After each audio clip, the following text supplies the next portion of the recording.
Kita mendengar yang disampaikan oleh Menteri Kesehatan 1.300 triliun rupiah. Angka ini kan besar sekali jumlahnya. Tapi DPR sendiri menilai seperti apa sih kualitas layanan kesehatan kita saat ini, dan apakah memang angka itu yang kita butuhkan agar kita bisa menyamai standar yang ada di negara tetangga kita, Malaysia? Ya, sebenarnya kalau kita lihat standar pelayanan ya, kita ini kan terus bergerak maju ya sebenarnya.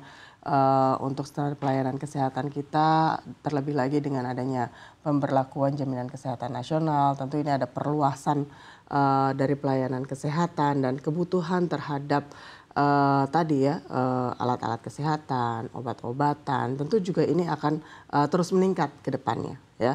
Terlebih karena memang ya dari sisi juga jumlah penduduk Indonesia yang besar ya, dan ini menjadi ya potensi sebenarnya ya kalau memang industri kesehatan ini bisa terus dikembangkan ya, dan memang sejalan saya kira dengan apa yang memang menjadi amanah daripada Undang-Undang Kesehatan juga, bagaimana kami pada saat merumuskan Undang-Undang Kesehatan mengedepankan ke depan ini untuk bisa ketahanan kesehatan nasional ya, dengan kemandirian di bidang kesehatan ya, tentu ini harus juga diperkuat dari sisi industrinya ya. Jadi belanja kesehatan yang tadi disampaikan itu sangat mungkin gitu ya terjadi karena memang ada peningkatan-peningkatan di dalam pelayanan kesehatan, di dalam standarnya juga. Nah, ini menjadi ya potensi lah ya, saya kira ke depannya industri kesehatan Indonesia bisa terus berkembang gitu. Baik, memang sangat baik kalau kita membandingkan dengan negara tetangga bagi Malaysia, di mana banyak juga mungkin warga negara kita yang berobat ke sana gitu. Tapi kalau melihat dari kebutuhan masyarakat kita sendiri, seperti apa layanan yang dibutuhkan dari segi kesehatan? Ya, kebutuhannya banyak sebenarnya, tidak hanya dari sisi perluasan pelayanan ya. Kalau kita bilang jaminan kesehatan nasional ini kan lebih kepada perluasan pelayanan ya, bagaimana masyarakat mendapatkan pelayanan kesehatan tidak lagi memikirkan sisi finansial, tapi tentu ini juga harus diikuti dengan kemudahan akses. Nah, ini yang saya kira masih sangat diperlukan hari ini ya oleh masyarakat kita terkait dengan aksesibilitas terhadap sarana kesehatan sendiri ya, terutama tentunya di daerah terpencil, terluar, kepulauan, perbatasan. Nah, ini saya kira disparitas yang masih cukup tinggi ya dari sisi sarananya maupun juga dari sisi SDM kesehatannya. Nah, ini yang saya kira pemerintah harus pikirkan betul ya ke depannya untuk bisa memenuhi kebutuhan masyarakat terkait hal ini. Baik, kalau memang kebutuhannya ini adalah kemudahan aksesibilitas begitu, artinya yang dibutuhkan itu tidak hanya dari Kementerian Kesehatan tapi juga lintas kementerian. Betul. Karena infrastruktur ini adalah juga bagian yang sangat penting di dalamnya. Lalu seperti apa DPR akan mengawal hal ini mungkin untuk bisa menjembatani juga ke sektor-sektor atau kementerian lainnya? Ya, ada banyak hal saya kira yang untuk bisa mendukung ini ya, artinya disparitas ini kita bisa kurangi.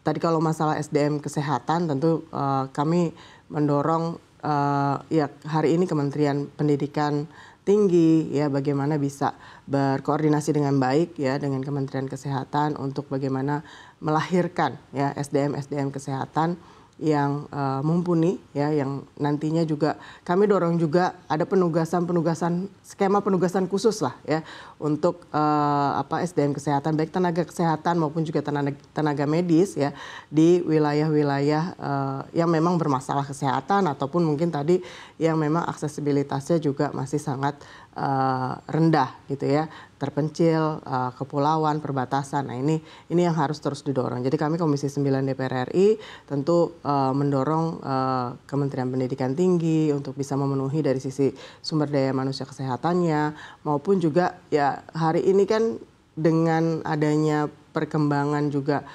teknologi yang ada ya, ada yang namanya kita belajar dari kasus pandemi COVID yang lalu itu kan bagaimana kita sangat kekurangan akses tadi ya, dengan akhirnya juga berkembang yang namanya telemedicine. Nah, ini telemedicine saya kira menjadi satu alternatif hari ini ya untuk bagaimana masyarakat bisa mendapatkan pelayanan kesehatan. Tapi telemedicine ini tentu juga harus didukung ya, infrastruktur jaringan internet apakah sampai ke pelosok-pelosok yang ada di Indonesia hari ini. Nah, ini saya kira perlu juga ada koordinasi atau juga komunikasi dengan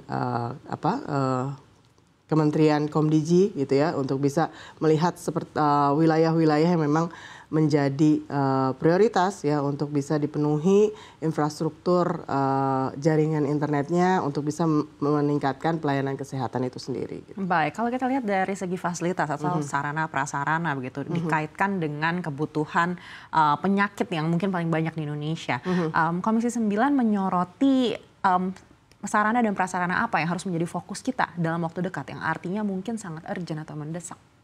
Iya, sarana prasarana ini banyak ya, karena tantangan kita hari ini kan tidak hanya penyakit menular ya yang masih tinggi ya seperti malaria, AIDS HIV, AIDS TB gitu ya, tapi juga ada penyakit-penyakit yang tidak menular yang juga dipengaruhi perubahan pola hidup masyarakat hari ini ya, yang ini menyebabkan kematian cukup tinggi, contohnya seperti jantung, ya, diabetes mellitus, gagal ginjal, ya.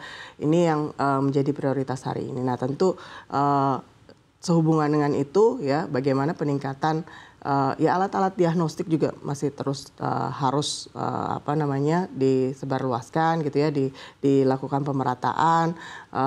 Hari ini kan juga dibangun juga laboratorium Labkesmas ya di beberapa hampir di seluruh lah saya kira puskesmas yang ada di Indonesia ya. Ini dalam rangka tentu untuk mempercepat diagnostik juga ya, menemukan penyakit-penyakit yang memang ada di masyarakat sehingga penanganannya, intervensinya bisa tepat gitu ya kepada masyarakat. Jadi alat-alat kesehatan selain tentu yang tadi berteknologi tinggi ya dengan alat diagnostik, tapi juga alat medis bahan habis pakai juga saya kira juga masih tetap menjadi kebutuhan ya untuk masyarakat di bawah. Baik, terutama untuk daerah-daerah terpencil. Betul. Kita tahu ini kan banyak juga yang masih kekurangan SDM kesehatan, Betul. lalu juga fasilitas kesehatan yang juga kurang. Bagaimana Komisi 9 menilai pentingnya koordinasi antara pemerintah dengan pihak swasta untuk bisa membangun daerah-daerah terpencil ini? Betul. Ya, memang ini tidak bisa hanya pemerintah sendiri ya.